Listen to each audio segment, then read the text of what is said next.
This is one of a series of Good Answers presentations, offering evidence to refute skeptical challenges to the Bible's accuracy. Central to that question, of course, is the Bible's record of the life, death, and resurrection of Jesus. Now, every responsible historian acknowledges that Jesus was a historical figure, and that he was crucified during the administration of the Roman governor Pontius Pilate. Here we will look at some of the events that surrounded his crucifixion. The Bible provides a dramatic record of that day, suggesting that heaven and earth were convulsed as God's Son hung dying. We read in Matthew's Gospel, chapter 27, "Now from the 6th hour until the 9th hour there was darkness over all the land. And Jesus cried out again with a loud voice, and yielded up his spirit. Then, behold, the veil of the temple was torn in two, from top to bottom, and the earth quaked, and the rocks were split." Matthew 27, 45, and 50-51. Dramatic stuff indeed. Darkness clouding the scene, and a violent earthquake. As it happens, we can be fairly sure of the exact date of the crucifixion, April 3rd, A.D. 33. Was the sun really darkened on that day? And was there truly an earthquake, savage enough to split rocks? Some might say that we are only reading here about the turmoil that was going on in the minds of Jesus' followers.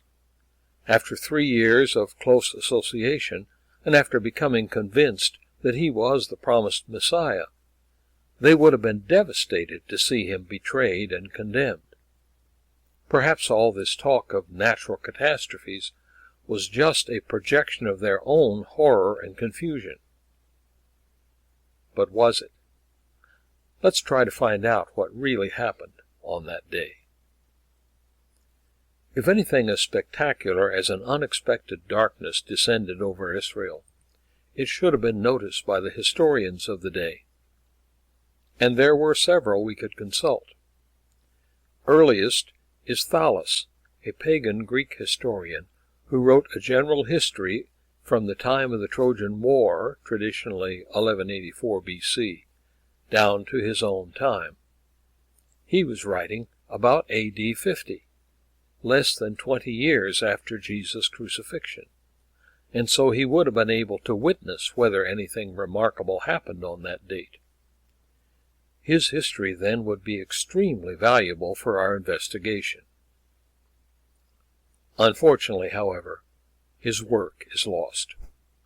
Like so many other historical documents, it disappeared over the centuries.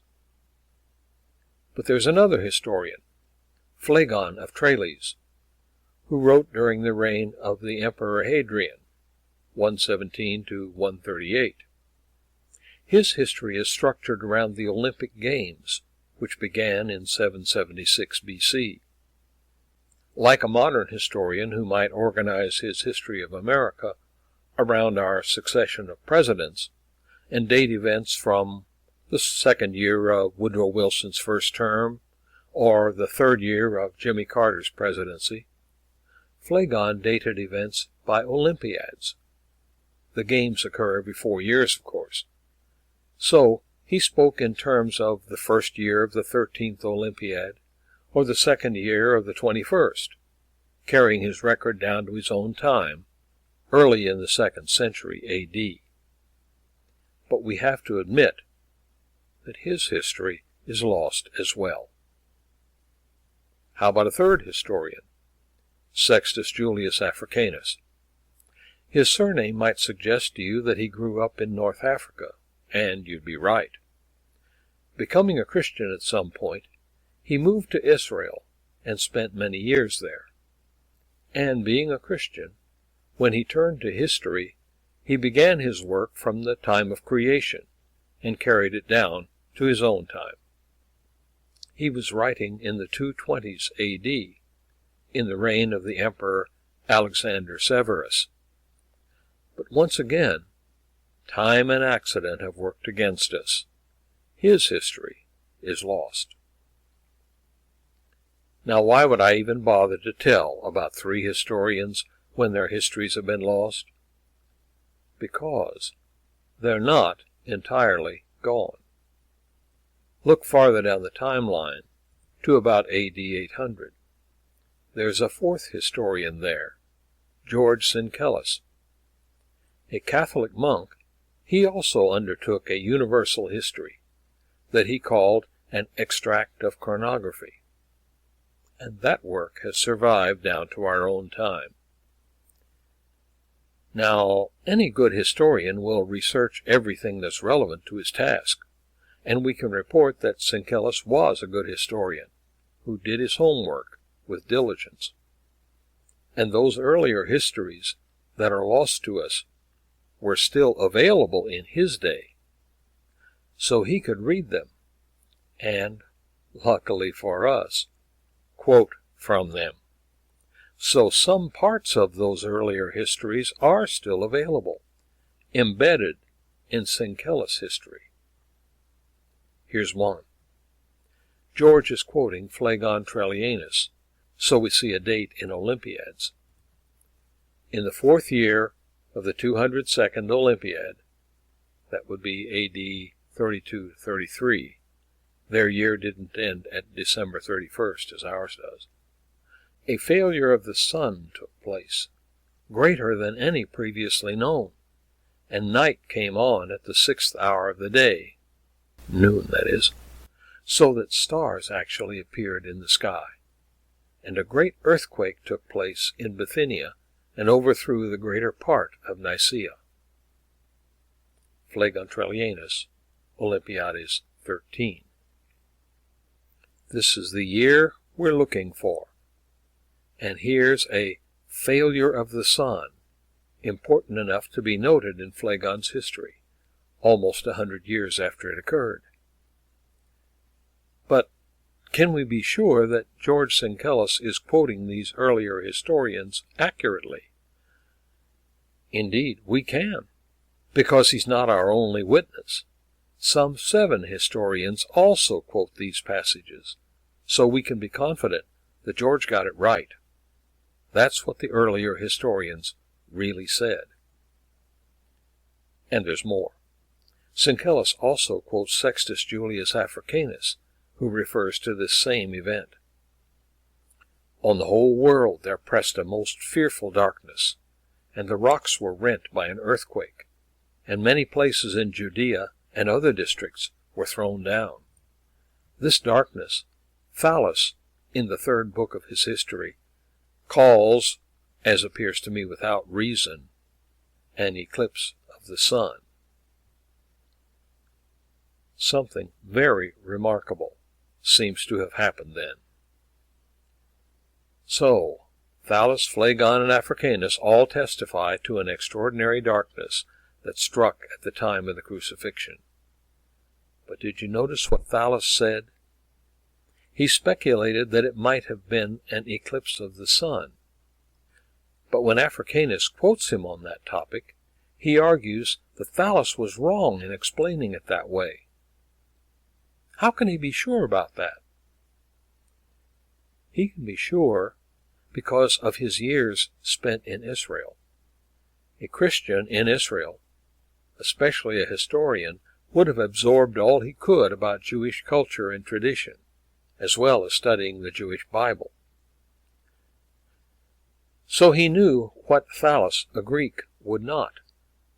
Jesus was crucified at Passover, and that festival always fell at the time of the full moon. It was always on Nisan 15, at the first full moon after the spring equinox. To understand Africanus' claim, we only need to remember our grade school astronomy.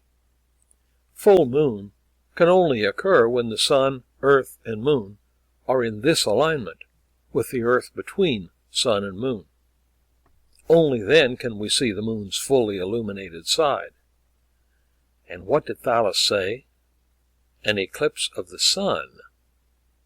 For a solar eclipse, the celestial bodies have to be arranged like this, with moon between sun and earth, blocking its light. Only then can we see a black disk moving over the face of the sun, and the sky growing dark as a result. So, as Africanus observes, whatever happened on that day of the crucifixion, it was not a solar eclipse. Well then, where are we with the events of that day in AD 33? 3 historians tell us that there was an earthquake and that the earth experienced darkness at noon. We know that the darkness could not have been caused by a solar eclipse, since the moon was 2 weeks away from the right position to cause one. But this is the Near East, a semi-arid region. Could it have been a sandstorm or a dust storm? Or even a heavy overcast? We've all experienced a bright sunny day suddenly turning dark when a cloud mass moves in. But no, that won't do either. Recall what Phlegon Trallianus said? In the 4th year of the 202nd Olympiad, a failure of the sun took place greater than any previously known, and night came on at the 6th hour of the day, so that stars actually appeared in the sky. We see stars only when the sky is not just dark, but clear. So, no clouds, sand, or dust. What does that leave? It leaves only one possibility in my judgment. On that day, something supernatural occurred. Does that seem unlikely? If so, just think about the possibilities. If we trust the testimony of the historians, especially the earliest of them, Thales, a pagan Greek who would have been alive and probably already an adult when the event occurred, then there simply is no natural explanation. And consider what was happening. Hanging there on the cross, Jesus cried out, my God, why have you forsaken me?" Though sinless himself, he was bearing the sins of the world, and God cannot look on sin. From God's perspective, that was the darkest day in the history of the world.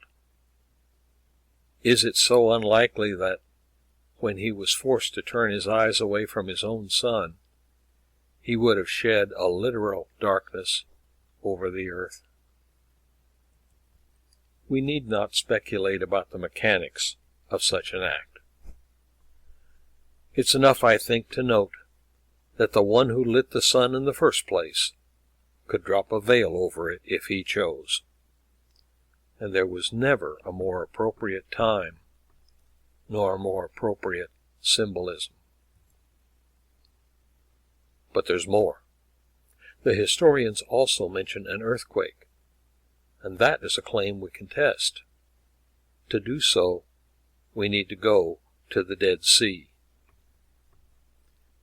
It's a famous body of water known around the world. Lying in the Great Rift Valley, it is part of a rift and fault system extending from Israel south into the Gulf of Aqaba, the Red Sea, and ultimately the Horn of Africa.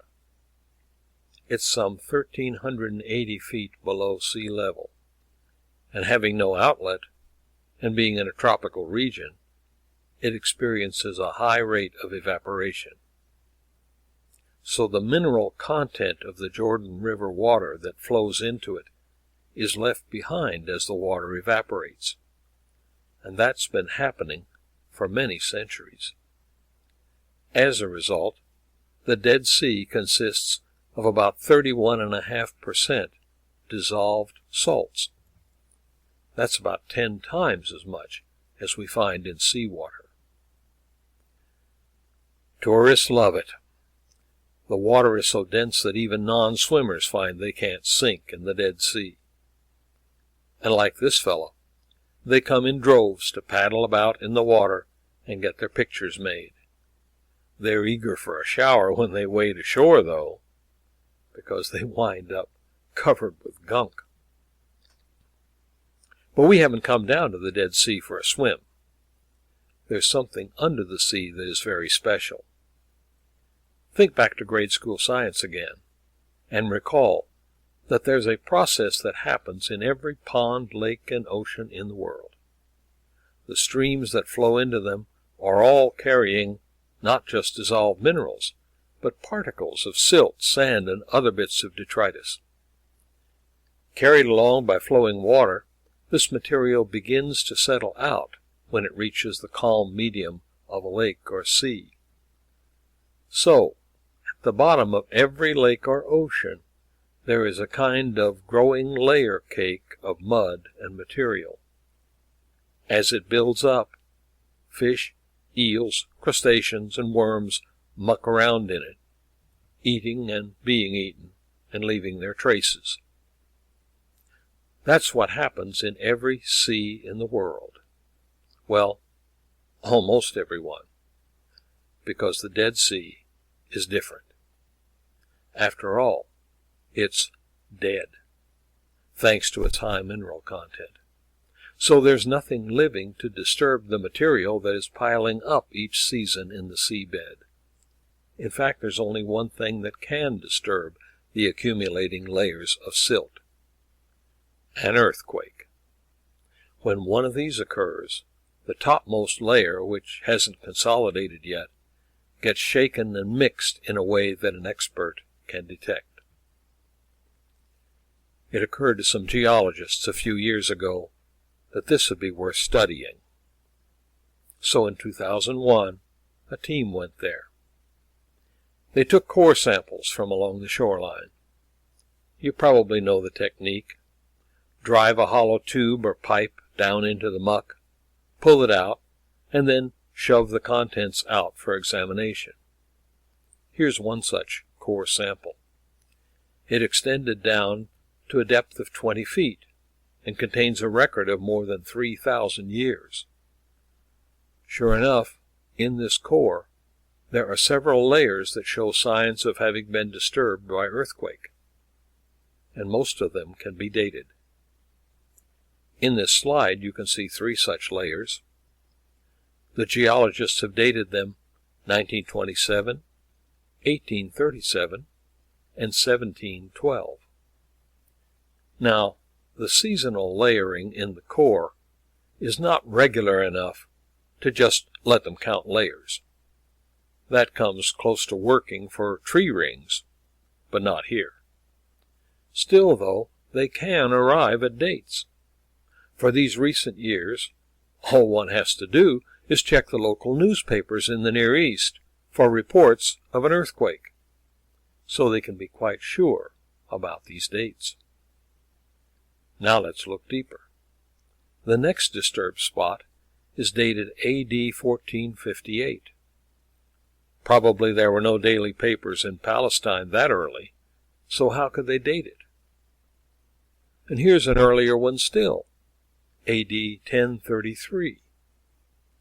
That's 33 years before the famous date of 1066, the Norman invasion of Britain with William the Conqueror and all.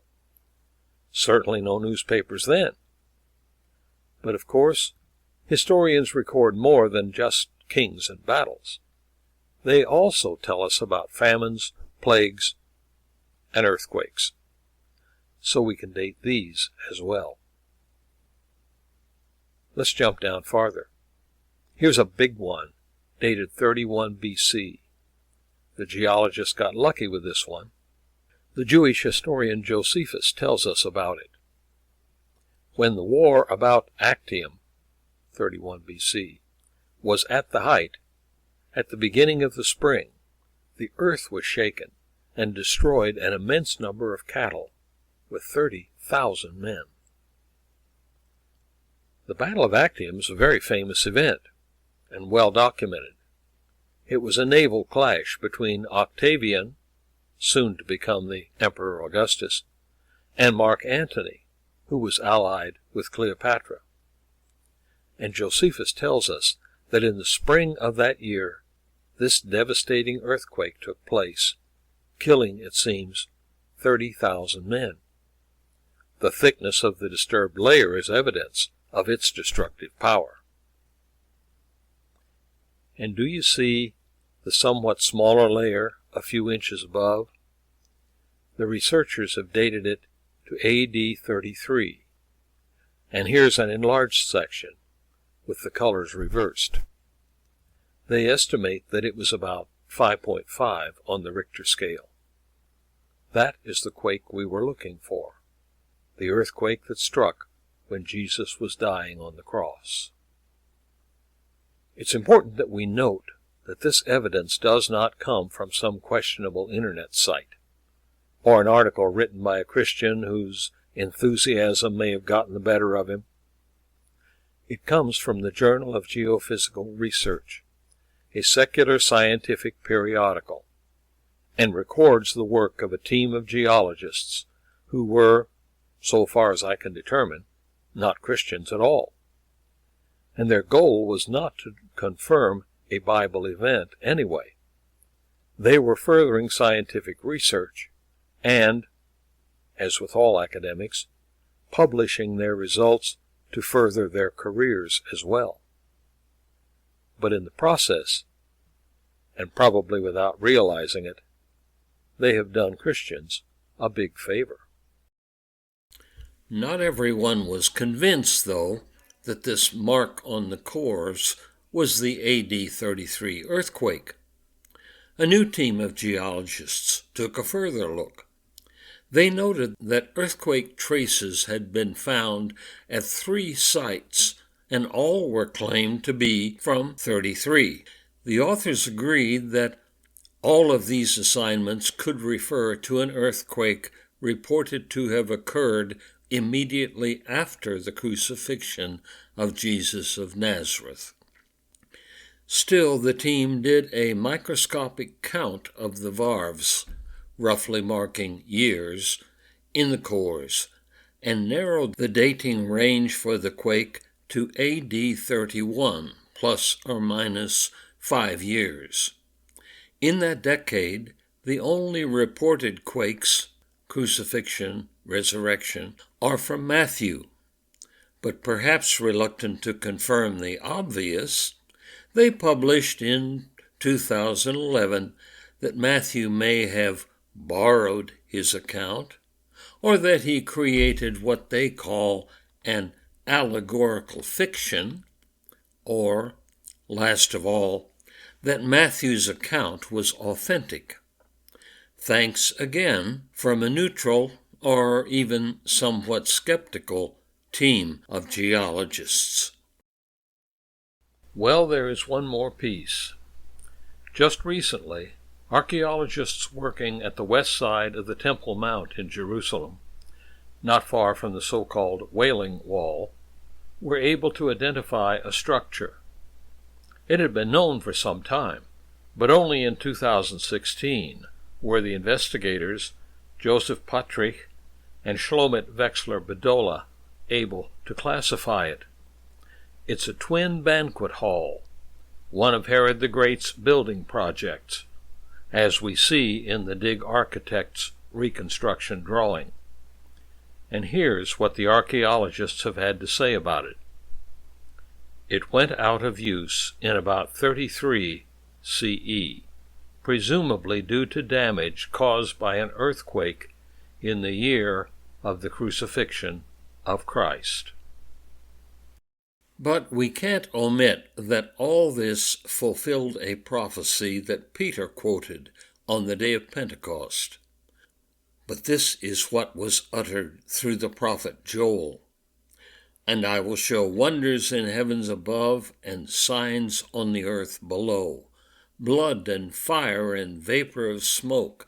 The sun shall be turned to darkness and the moon to blood before the day of the Lord comes, the great and magnificent day. And it shall come to pass that every one who calls upon the name of the Lord shall be saved. When we review what happened over that short space of 50 days in AD 33, we see it all. Blood, there had been a crucifixion. Fire, something like fire had rested on the heads of the apostles. Smoke, probably in connection with the earthquake.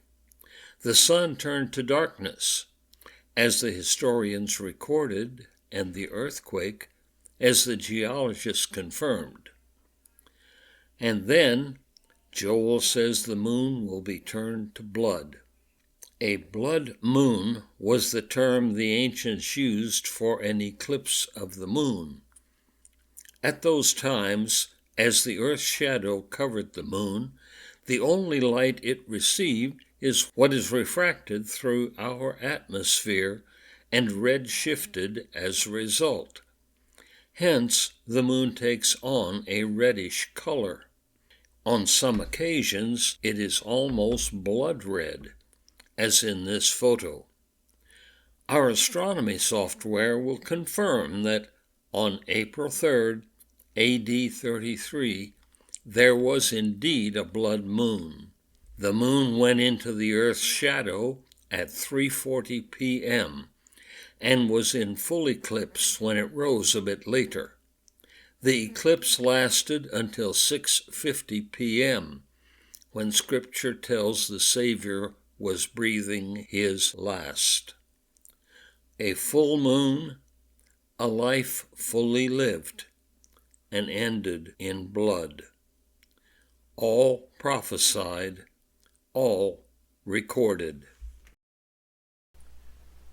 So we come to our conclusion. On that Passover weekend in AD 33, something momentous happened. The earth was shrouded in darkness at noon, a darkness that can't be explained as any natural event. And at the same time, a strong earthquake struck Judea. How do we know this? We know that because that is what the historians tell us. That is what the geologists have found. And that's what archaeology has discovered as well. And, to be sure, that is also what the Bible says. It came on the day when Jesus died. But it wasn't over.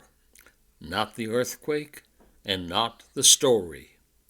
On the third day, Matthew records what the geologists called an aftershock.